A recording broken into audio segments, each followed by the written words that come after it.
Episode number 230. His name. Cried D'Artagnan. Read the address. Monsieur Elcompted Awards. The remembrance of the scene at St. Germain presented itself to the mind of the presumptuous Gascon. As quick as thought, he tore open the letter, in spite of the cry, which Kitty uttered on seeing what he was going to do, or rather, what he was doing. "Oh, good Lord, Monsieur Chevalier," said she, "what are you doing?" "I," said D'Artagnan, "nothing, and read. You have not answered my first note. Are you indisposed, or have you forgotten the glances you favored me with at the ball of Mimi de Guise? You have an opportunity now, Count. Do not allow it to escape." D'Artagnan became very pale. He was wounded in his self-love. He thought that it was in his love. "Poor dear Monsieur D'Artagnan," said Kitty, in a voice full of compassion, and pressing anew the young man's hand. "You pity me, little one?" said D'Artagnan.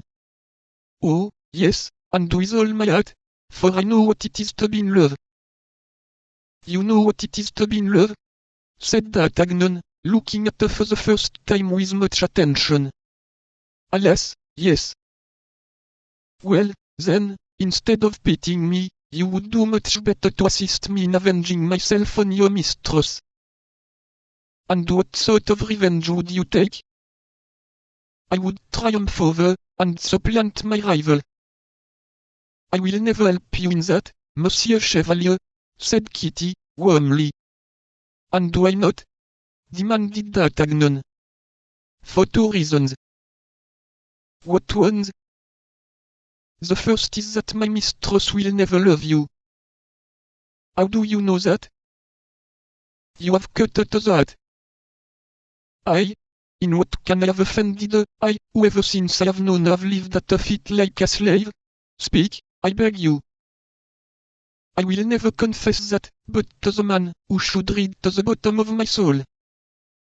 D'Artagnan looked at Kitty for the second time.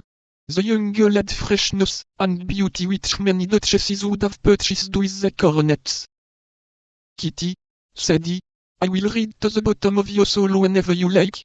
Don't let that disturb you." And he gave her a kiss at which the poor girl became as red as a cherry.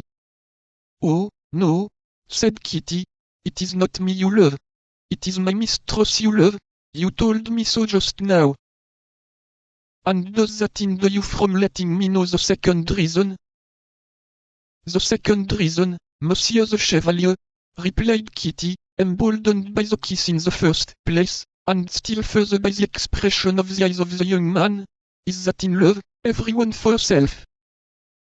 Then only D'Artagnan remembered the languishing glances of Kitty, her constantly meeting him in the antechamber, the corridor, or on the stairs, those touches of the hand every time she met him, and the deep sighs. But absorbed by his desire to please the great lady, he had disdained the soubrette. He whose game is the eagle takes no heed of the sparrow.